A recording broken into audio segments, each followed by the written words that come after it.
మొదటి వచనం నుండి వాక్యాన్ని మనం ధ్యానిద్దాము. మొట్టమొదటి 7 వచనాలలో వ్రాయబడిన తుమ్మకర్రతో చేయబడి దహన బలిపీఠం గుర్చినటువంటి వివరాలు మనం చూస్తాము, చదువుకుందాం. మరియు అతడు తుమ్మకర్రతో దహన బలిపీఠాన్ని చేసెను. దాని పొడుగు 5 మూరలు, దాని వెడల్పు 5 మూరలు, దాని ఎత్తు 3 మూరలు, 4 మూలల కొమ్ములు. అది చచ్చౌకముగా ఉండి ఆ కొమ్ములు దానితో ఏకాండమై ఉన్నవి. దానికి ఇత్తడి రేకు పొదిగించాడు. ఈ దహన బలిపీఠం ఇత్తడితో చేయబడింది. ఇత్తడి తీర్పును సూచిస్తుంది. దేవాలయము ప్రత్యక్ష గుడారము ప్రాకారపు గుమ్మమునొద్ద యాజకులు అనగా దేవుని పని కొరకు ఏర్పరచబడినటువంటి లేవీయులు, వీరు ప్రజలు తీసుకుని వచ్చేటువంటి బలి జంతువును వాళ్ళు రిసీవ్ చేసుకుంటారు. వాళ్ళు రిసీవ్ చేసుకున్నప్పుడు ఆ జంతువు యొక్క తల మీద తీసుకొచ్చిన వ్యక్తి తన చేతులు ఉంచుతాడు. ఆ జంతువు లోనికి తీసుకెళ్ళి వధిస్తారు. ఆ వధించినటువంటిది పాప పరిహారార్థ బలి కొరక, సమాధాన బలి కొరక, దహన బలి కొరక అనేది నిర్ణయం చేయబడుతుంది.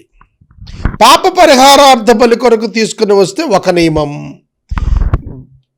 దహన బలి కొరకు తీసుకుని వస్తే ఒక రకమైన నియమం, సమాధాన బలి కొరకు తీసుకొస్తే అది ఒక రకమైన నియమం.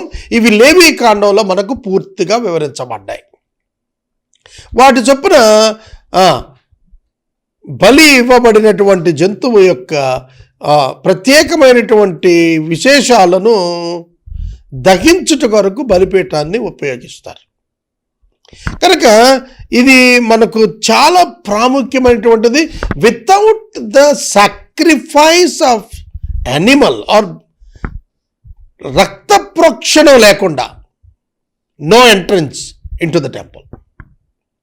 దేవాలయంలోనికి వెళ్ళాలి అంటే శుద్ధి చేయబడితేనే తప్ప, పాప క్షమాపణ పొందితేనే తప్ప దేవాలయంలోనికి వెళ్ళలేమంటే దేవుని సన్నిధిలోనికి వెళ్ళలేము, అనగా దేవుని యొద్దకు చేరలేము. If you want to go to God or reach to God, you need to be forgiven. నీవు క్షమించబడాలి. అందుకనే బలిపీఠాన్ని పెట్టాడు. ఈ బలిపీఠం ఇత్తడి రేకు చేత పొదిగించబడి తుమ్మ చెక్క చేత చేయబడుతుంది. అకాసియా వుడ్ అంటారు దీన్ని. తుమ్మకర్ర చేత, వెరీ స్ట్రాంగ్ వుడ్, నల్ల తుమ్మకర్ర, దాంతో చేస్తారు. ఆ తర్వాత దాన్ని చేసినప్పుడు దాన్ని 4 మూలలా కూడా ఒక కొమ్ములు ఏర్పాటు చేస్తారు, హార్న్స్. అవి ఏకాండంగా ఉంటాయి. అవి కూడా ఇత్తడితోనే చేస్తారు. బలిపీఠ నిమిత్తం దాని జవ కింద నడుము లోతుగా ఉన్న వల వంటి ఇత్తడి జలను చేస్తారు. ఎందుకంటే ఆ యాషెస్ బూడిద కిందకు పడుతున్నప్పుడు అది ప్రాపర్గా ల్యాండ్ అవటం కోసం ఒక జల్లెడ చేస్తారు. మరియు అతడు ఆ ఇత్తడి జల్లెడ యొక్క 4 మూలల్లో దాని మోతకర్రల నుండి 4 ఉంగరాలు పోశాడు. దాన్ని మోయటం కోసం మోతకర్రలు ఉండేటువంటి ఉంగరాలు ఏర్పాటు చేయబడ్డాయి. తుమ్మకర్రకు కూడా రాగి రేకులను పొదిగించాడు. బలిపీఠను మోయటకు దాని ప్రక్కల ఉంగరాలు పెట్టి మోతకర్రలు జొనిపాడు. వాటితో బలిపీఠమును పలకలతో బలిపీఠమును గుల్లగా చేశాడు. ఈ బలిపీఠం మోయబడుతుంది. మోయబడటానికి ఉంగరాలు, దానిలోని కర్రలు, వాటిని పట్టుకుని మోస్తారు. బలిపీఠం చేత్తో తాకరు. 8వ వచనంలో ఇత్తడి గంగాళం, ఇత్తడి పీట. ఇది బలిపీఠము నొద్ద దహన బలిపీఠము నొద్ద బలి ఇచ్చిన తరువాత యాజకులు తమ చేతులను శుభ్రంగా కడుక్కుంటారు. దాని కొరకు గంగాళం, అది నుంచోటానికి పీట. ప్రత్యక్షపు గుడారం యొక్క ద్వారమును సేవింపవచ్చిన సేవకురాండ్ర అద్దములతో ఇత్తడి గంగాళం, దాన్ని ఇత్తడి పీఠం చేశాడు. అద్దాలతో చేయటం ఏంటి? అద్దంతో ఎట్లా చేస్తాడు కాదు. అద్దాలు ఆ దినాలలో ఇత్తడి ఫ్రేమ్స్లో ఉండేవి. Egyptian women uses those mirrors. ఐగుప్తులో ఉన్నటువంటి స్త్రీలు ధనికులు కదా, వాళ్ళు అద్దాలను ఇత్తడి ఫ్రేమ్స్లో పెట్టుకునేవాళ్ళు. ఆ మిర్రర్ గ్లాసెస్ తీసేస్తే వచ్చినటువంటి ఇత్తడితో ఈ యొక్క ప్రత్యేకమైనటువంటి గంగాళం చేశాడు, పీట చేశాడు. This is purely women contribution. It is purely women contribution. 9వ వచనం నుండి మనం చూస్తే 20వ వచనం వరకు ఆవరణం ఉన్నది. ఆవరణము 150 feet length, 75 feet width, 75 feet width ఉండేటట్టుగా ఇది ఏర్పాటు చేయబడింది. చదువుకుందాం 9వ వచనం. మరియు అతడు ఆవరణము చేసెను, కుడివైపున అనగా దక్షిణ దిక్కున 100 మూరల పొడుగు, ఒక్కొక్క మూర 1.5 cm, 1.5 feet అంటే 150 అడుగులు. 100 మూరలు అంటే 150 అడుగులు. 50 మూరల వెడల్పు అంటే 75 అడుగులు అన్నమాట వెడల్పు. పేనిన సన్న నారవి అయిన తెరలున్నాయి. వాటి స్తంభాలు 20, వాటి ఇత్తడి దిమ్మలు 20. ఒక్కొక్క స్తంభం ఇత్తడి దిమ్మ మీద నుంచోబెట్టబడుతుంది. ఈ దిమ్మలు కూడా ఇత్తడివి, ఇత్తడి తీర్పును సూచిస్తుంది. కాబట్టి ఇత్తడి దిమ్మల మీద ఉన్నటువంటి ఇత్తడి దిమ్మల మీద ఉన్న ఇత్తడి స్తంభాలు తీర్పును సూచిస్తాయి. ఆ పైన పెండె బద్దలు పెడతారు, అవి వెండివి. ఆ పెండె బద్దలకు కొక్కాలు ఉంటాయి, వాటి చేత కడతారన్నమాట కర్టెన్స్. ఉత్తర దిక్కున తెరలు 100 మూరలవి, వాటి స్తంభాలు 20, వాటి దిమ్మలు 20. ఆ స్తంభాలకు వంకులు ఉన్నాయి, వాటికి పెండె బద్దలు వెండియి. పడమటి దిక్కున 50 మూరలు, తూర్పు పడమర. తూర్పు వైపు ఫేసింగ్, పడమర బ్యాక్ సైడ్. వాటికి వచ్చేటప్పటికి 75 feet అంటే 50 మూరలు. దానికి సంబంధించి 50 మూరలు. వాటి స్తంభాలు, వాటికి 10 స్తంభాలు, 10 దిమ్మలు.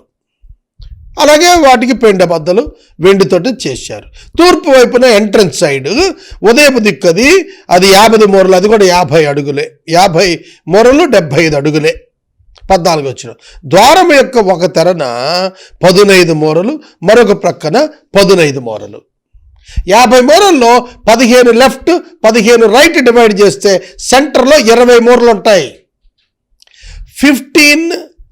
15 మూరలు అని అంటే 22.5 అడుగులు ఎడం పక్క, 22.5 అడుగులు కుడిపక్క పోను, మధ్యలో 30 అడుగులు అనగా 20 మూరలు మెయిన్ ఎంట్రన్స్ గేట్ కోసం స్పెషల్గా వారు ఆ యొక్క దిమ్మలను ఏర్పాటు చేస్తారు.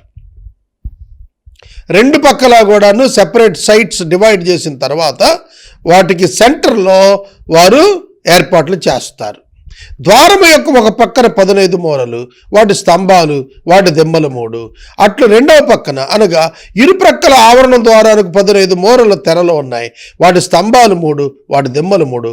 ఆవరణము చుట్టూనున్న దాని తెరలన్నీ పేనిన సన్న నారటివి. కంప్లీట్ టోటల్ ఆవరణం చుట్టూతో ఉన్నటువంటి కాంపౌండ్కు వాడినవన్నీ కూడా వైట్ లెనిన్ క్లాత్. కనుక పరిశుద్ధత లేనిదే దేవుని మందిరంలోనికి రాలేరని సూచించడానికి ఆ క్లాత్ వాడాడన్నమాట.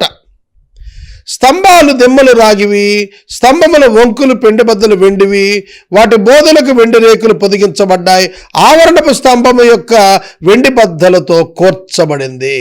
ఆవరణపు ద్వారము నీల, ధూమ్ర, రక్తవర్ణములు కలిగింది. ఎదర ద్వారం ఉంది చూశారు, దానికి వచ్చేటప్పటికి నీలము, ధూమ్రము, రక్తము, తెలుపు. పరిశుద్ధత, ఆయన యొక్క ఘనత, ఆయన యొక్క రక్త ప్రోక్షణ, ఆయన యొక్క మహిమ. దానికి ఆకాశం కదా నీలం, ధూమ్రము ఆయన మహిమకు, ఆకాశపు దిక్కునకు, తెలుపు పరిశుద్ధతకు, ఎరుపు ఆయన రక్తానికి గుర్తుగా, క్రీస్తుకు గుర్తుగా ఆ ఏకద్వారం ఇవ్వబడింది. ఆ ఏకద్వారము ద్వారా మాత్రమే లోపలికి వెళ్ళాలి. There is no other door. ఈ డోర్ నుంచి తిన్నగా మీకు బలిపెట్టు ఉంటుంది, దాని తిన్నగా మళ్ళా గంగాళం ఉంటుంది, దాని తిన్నగా గుడారం యొక్క ద్వారం ఉంటుంది, దాని తిన్నగా స్ట్రైట్గా ధూపవేదిక పరిశుద్ధ స్థలంలో, దాని తిన్నగా అతి పరిశుద్ధ స్థలంలో మందసం పెట్టి ఉంటుంది. సో మందసం పెట్టి యొక్క స్ట్రైట్ లైన్ బయటికి వస్తే అక్కడ ద్వారం కనిపిస్తుంది. అంటే దేవుని యొద్దకు వెళ్ళటానికి దేవుడు తెరచినటువంటి ఏకైక ద్వారము యేసుక్రీస్తు. ఆయనను సూచిస్తూ ఈ ద్వారము, ముఖ్య ద్వారము ఇవ్వబడింది. ఇక 18 వచ్చిన ఆవరణపు ద్వారము తెర నీల ధూమ్ర రక్తవర్ణములు కలిది సన్నని నారతో చేయబడింది అయిన బుటాపనిది. దాని పొడవు 20 మూరలు, అంటే 30 feet. దాని ఎత్తు వెడల్పు ఆవరణతో సరిగా 5 మూరలు, అంటే 7.5 feet హైట్. 5 మూరల ఎత్తు, 20 మూరల వెడల్పు, అంటే 30 feet వెడల్పు, హైట్ వచ్చి 7.5 feet.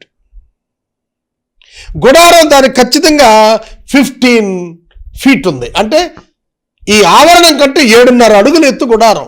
కానీ వెలుపట నుంచి చూచేవాడు తల ఎత్తి చూడాలి గుడారం యొక్క కప్పు చూడాలంటే. కనుక మన కన్నులు 121వ సంకీర్తన ప్రకారం యెహోవా వైపు కన్నులెత్తి చూచే అనుభవానికి అది తెలిసేటట్టుగా ఎత్తైనటువంటి ఆ యొక్క కప్పు కనిపిస్తుంది. దాన్ని చూడాలనుకున్న వాళ్ళు తల ఎత్తి చూడాలి, గుడారాన్ని చూడాలనుకునేవాళ్ళు. 20వ వచనం వాటి స్తంభములు 4, వాటి ఇత్తడి దిమ్మలు 4, వాటి వంకులు వెండివి, వాటి బోధలకు వెండి రేకు పొదిగించాలి, వాటి పిండబద్దలు వెండివి. మందిరంగా దాని చుట్టూ ఆవరణముకు వేయబడిన మేకులన్నీ ఇత్తడివి. అవి నేల మీద మేకుల చేత కొట్టబడి అవి కట్టబడతాయి. Just like our tents. మనం షామియానా టెంట్స్ ఏ విధంగా అయితే వేసి కర్రలు నిలిపి తాళ్ళు కడతామో అట్లా ఆ యొక్క ఔటర్ కోట్ అంతా కూడాను నేల మీద ఇత్తడి మేకులు కొట్టి వాటికి అవి కడతారు పడిపోకోకుండా. చాలా అద్భుతమైనటువంటి ప్రక్రియ ఇది. విశ్వాసుల సమూహానికి గుర్తుగా కనబడుతుంది.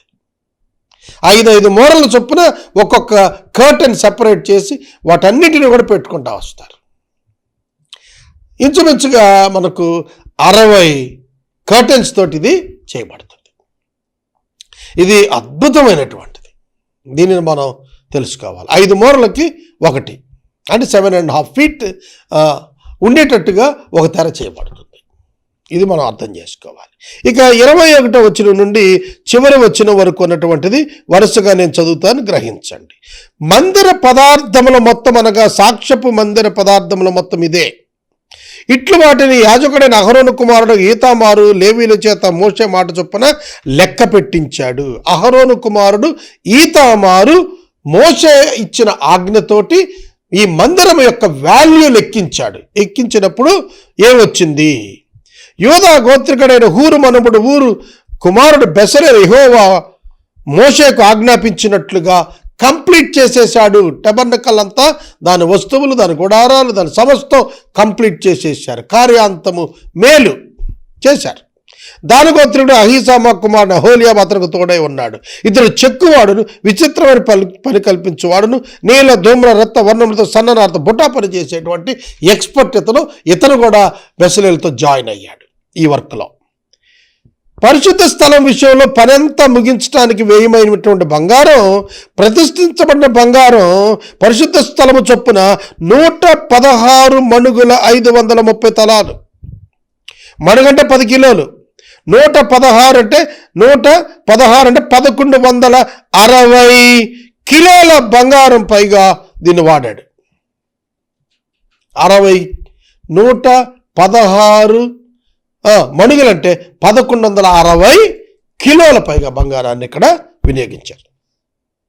25 వచనం సమాజంలో చేరిన వారు వెండి పరిశుద్ధత్వంలో చొప్పున 400 మణుగులు. మణుగంటే 10 kilos. 400 మణుగులంటే 4575 4000 కిలోల 575 తులాలు. తులం అంటే 10 గ్రాములు. 26 వచనం ఈ పన్ను 20 ఏండ్లు మొదలుకొని లైఫ్ ట్యాక్స్ జీవించి ఉన్నందుకు కట్టినటువంటి పన్ను చేత, అంటే అరతులం పన్ను చేత వాళ్ళు చెల్లించేవారు కదా ప్రతి సంవత్సరం జీవించినందుకు. దానితోటి ఆ యొక్క వెండిని తీసుకుని వచ్చి వాళ్ళు ఉపయోగించారు. 25వ వచనంలో పరిశుద్ధ తులము చొప్పున 400 మణుగుల 1575 తులములు. ఇది వారు తీసుకుని వచ్చినటువంటి తలకొక అరతులం తీసుకొచ్చి ఇచ్చిన దానిలో ఇచ్చారు ఆ వెండిని. 400 వెండి మణుగులతో పరిశుద్ధ స్థలము దిమ్మలు అడ్డుతెరలు అనగా దిమ్మకు 4 మణుగులు చొప్పున 400 మణుగులకు 100 దిమ్మలు పోతపోయబడ్డాయి. 1575 తులముల వెండితో అతడు స్తంభాలు వంకులు ఇవన్నీ చేశాడు. కనుక వెండి వాళ్ళు అరతులం వెండి చెల్లించేవాళ్ళు బ్రతికున్నందుకు ఎవ్రీ ఇయర్. అది తీసుకొచ్చి దాంతో ఇవన్నీ కూడా చేశాడు. వెండి ఐటమ్స్ అన్ని దాంతో చేశారు. 29వ వచనం, మరియు ప్రతిష్ఠించబడిన ఇత్తడి 280 మణుగులు 2400 తులాలు. దీంతో ప్రత్యక్ష గుడార ద్వారానికి దిమ్మలను, ఇత్తడి వేదికను, ఇత్తడి జల్లెడను, ఆవరణం యొక్క దిమ్మలను, ఆవరణ ద్వారానికి దిమ్మలను, ఆలయానికి మేకులు, ఇవన్నీ ఆలయానికి ఆవరణానికి మేకులు అన్నీ కూడా ఇత్తడితో చేశారు. ఇత్తడి, వెండి, బంగారము, తుమ్మకర్ర ఇవి ప్రధానంగా ఇందులో ఉపయోగించబడినటువంటి వస్తువులుగా మనం చూస్తాం. అలాగే పైకప్పు కొరకు పొట్టేళ్ళు తోళ్ళు, సముద్ర వత్సలపు తోళ్ళు, గొర్రె యొక్క తోళ్ళు, మేకల యొక్క వెంట్రుకలు తెరలుగా అవి చేయబడ్డాయి. తర్వాత ఈ చుట్టూతో ఉన్నటువంటి ఆవరణానికి సన్నటి నారతో చేయబడినటువంటి లెనిన్ క్లాత్స్తో చేయబడ్డాయి. ముందు ఉన్నటువంటి ఆ యొక్క ఓపెన్ డోర్స్కి ఫ్రంట్ ఓపెన్ డోర్, ఆవరణానికి ఉన్న ఓపెన్ డోర్ మరియు మందిరానికి ఉన్నటువంటి ఓపెన్ డోర్ కొరకు నీలము, రక్తము, ధూమరము మరియు తెలుపు ఉన్నటువంటి రంగులు చేత ఉన్నవి వాడబడ్డాయి.